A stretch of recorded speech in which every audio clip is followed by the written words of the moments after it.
Good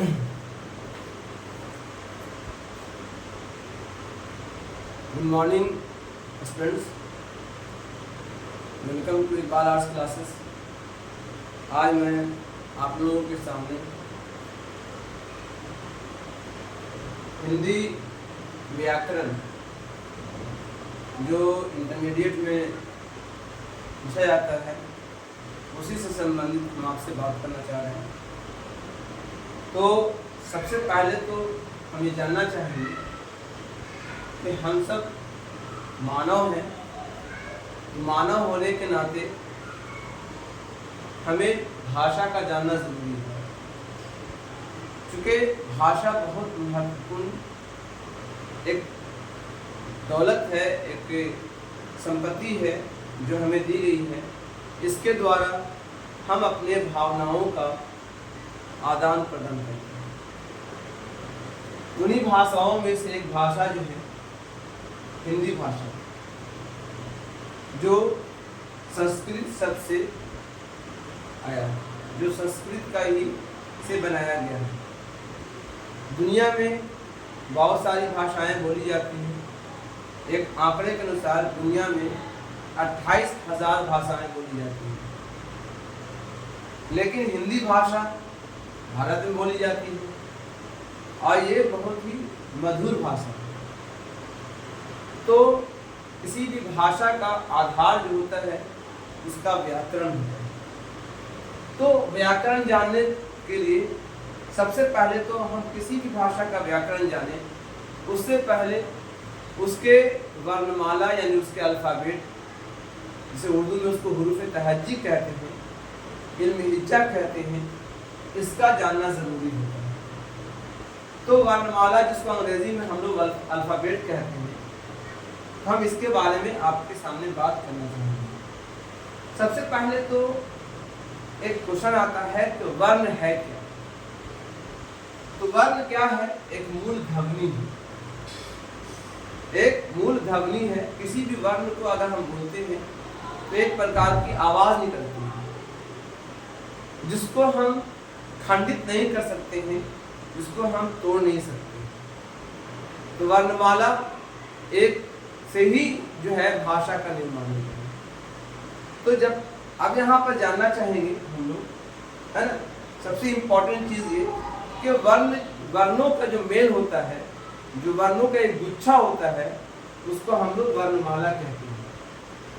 जैसे हिंदी भाषा में अगर देखा जाए तो वर्णमाला की संख्या 50 होती है, जिसमें से 11 जो है, 11 वर्णमाला जो है वो आपका स्वर वर्णमाला है और 39 जो है आपका व्यंजन है।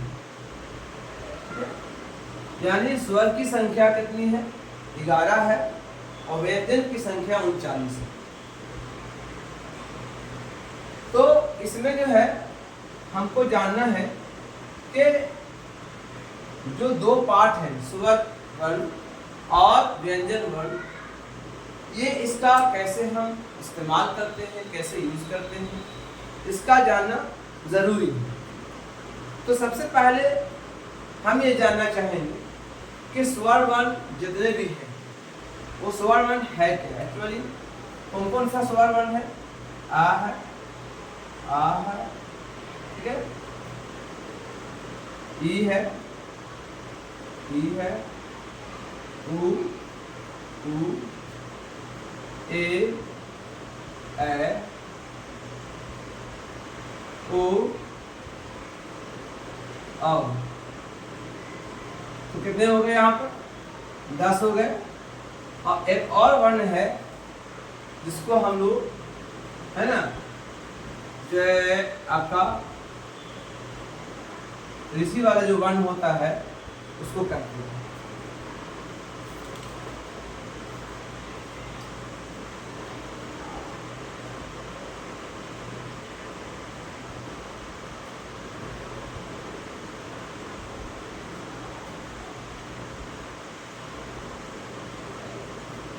तो इस तरह से 11 वर्ण है ना, ये स्वर वर्ण है।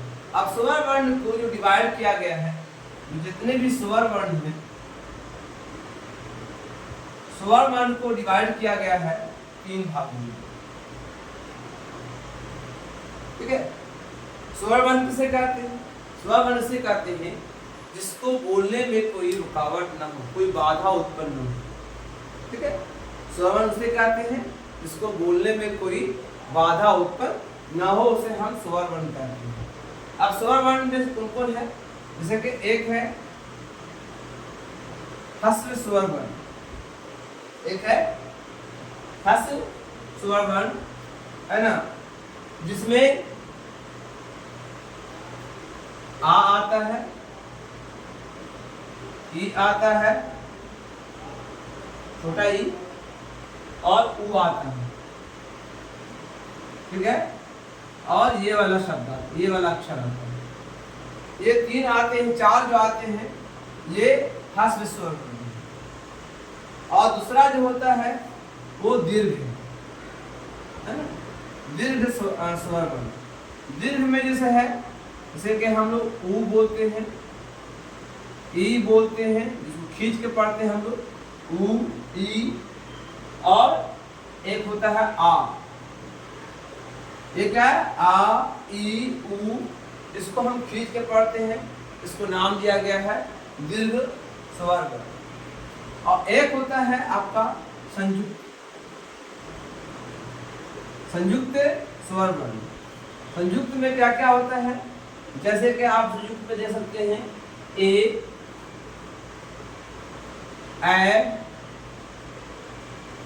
ओ, आ। ये हो गया आपका संयुक्त स्वर वर्ण। एग्जाम्पल में अक्सर ये सवाल आता है, हमें इस तरह से दे देगा, अक्षर का नाम दे देगा और कहेगा ये कौन सा वर्ण है। तो इस तरह से हम इस आंसर दे सकते हैं इसको, है ना। अब जो है, अब इसमें संयुक्त कैसे हो गया? इसमें जब भी हम देखेंगे, इसको हम उच्चारण करेंगे, इसमें 2 अक्षर आपके की ध्वनि आती है, 2 अक्षर की ध्वनि आती है, इसलिए हम इसको आपका संयुक्त स्वर वर्ण कहते हैं। अब आगे हम लोग आते हैं व्यंजन। व्यंजन वर्ण जो है, इसमें कितने होते हैं? तो उसको जो है कई वर्गों में डिवाइड कर दिया गया है। सबसे पहले तो जो आपका जो व्यंजन वर्ण है, उसमें एक का वर्ग है। अब का वर्ग में आप देख सकते हैं, का वर्ग में कौन कौन सा आता है? का, खा, ग, घ, है ना, अंग, ये का वर्ग हो गया। उसके बाद दूसरा होता है चा वर्ग। ठीक है, अब इसे बताने से पहले बता दें कि व्यंजन वर्ण उसे कहते हैं जिसको बोलने में अवरुद्ध उत्पन्न होता है, यानी मुंह के किसी हिस्से से हमें बोलने में अवरुद्ध उत्पन्न होता है, रुकावट उत्पन्न होता हो, उसे हम, है ना, व्यंजन वर्ण कहते हैं। या तो ये कुछ लोग इसमें डिफिनेशन देते हैं कि व्यंजन वर्ण उसे कहते हैं जिसको जो स्वर के सहायता से बोला जाए, तो उसको हम लोग व्यंजन वर्ण कहते हैं। तो का वर्ग हो गया आपका, एक चा वर्ग हो गया, फिर आपका एक टा वर्ग है, ठीक है, और एक पा वर्ग है। ठीक है, ता, चा, टा, पा वर्ग, और एक है ता वर्ग। तो हो गया 5, यहाँ पर हो गया 5 वर्ग, यहाँ पर हो गया। और जो अगला वर्ग है उसका नाम है अंतस्थ। ठीक है, अंतस्थ व्यंजन, अंतस्थ व्यंजन। अंतस्थ जो व्यंजन होता है, अंतस्थ व्यंजन में या, रा, ला, व, कौन कौन सा है? या, रा, ला, व, या, रा, ला, व, ये अंतस्थ व्यंजन है। तो हो गया हमारा पहला, दूसरा, तीसरा, चौथा, पांचवा, छठा वर्ग में अंतस्थ व्यंजन हो गया। उसके बाद आता आपका जो है उष्ण व्यंजन। उष्ण व्यंजन होता है जिसको बोलने में मुंह से जो है हवा निकलती है ना, आप उसने उष्ण नाम दे दिया। उष्ण व्यंजन में कौन है? शा, है ना, षटकोण सा, और एक सा ये होता है ना, ध्वनि सा, और एक सा जो है हा, एक हा, हा को बोलने में भी आवाज उष्मा निकलती है, इसको उष्म व्यंजन कहा गया। तो ये आपका हो गया 7वां। 8वां वर्ण में आता है ये, उसको संयुक्त व्यंजन कहते हैं। संयुक्त व्यंजन, संयुक्त व्यंजन कहते हैं।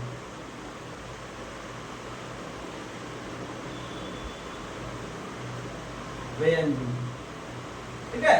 संयुक्त में से है अक्षा है, यानी 2 अक्षर का इसमें आ रहा है, अक्षा तरा ज्ञा, अक्षा तरा ज्ञा, ये क्या है, और एक होता है स्रा, ये वाला स्रा। तो इस तरह से ये हो गया संयुक्त व्यंजन। तो ये हो गया नंबर 8। और नंबर 9 में जो है आपका जो व्यंजन है, उस व्यंजन का है ना नाम है द्विगुण व्यंजन। द्विगुण व्यंजन, द्विगुण व्यंजन। ये व्यंजन जो है, इसको हम से अंगा और ढा, है ना, इसको द्विगुण व्यंजन कहा गया। इस तरह से व्यंजन जो होते हैं, इसको जो है 9 वर्गों में बांटा गया, और स्वर व्यंजन को 3 वर्गों में बांट दिया गया, और सब अलग अलग सबकी आवाज है। मेन इसको जानना है, इसका उच्चारण कहाँ होता है। सबसे इंपॉर्टेंट है कि इसका हम उच्चारण जानेंगे। तो उच्चारण जानने के लिए इसका एक छोटा सा हम एग्जाम्पल दे रहे हैं आपको, और ये कहाँ से निकलता है ये जानना जरूरी है।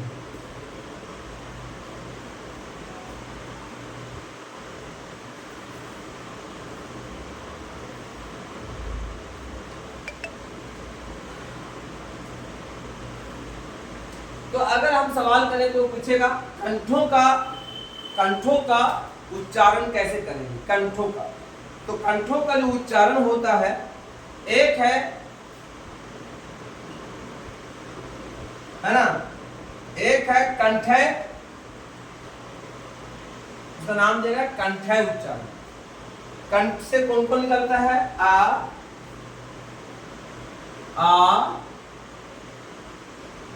जितना का वर्ग है हो गया, हा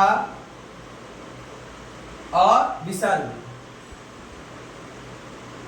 ये सब कंठ से निकलता है। तो एक है तालव्य, तालव्य उच्चारण, तालव्य उच्चारण, इससे निकलता है ई, खींच करके ई, बड़ी ई जिसको बोलते हैं हम लोग। चा वर्ग है, ठीक है, या और हो गया शा। ये क्या हो गया आपका, तालव्य से होता है। एक होता है मूर्धन्य, है ना, मूर्धन्य, मूर्धन्य से निकलता है जैसे ऋषि वाला, है ना,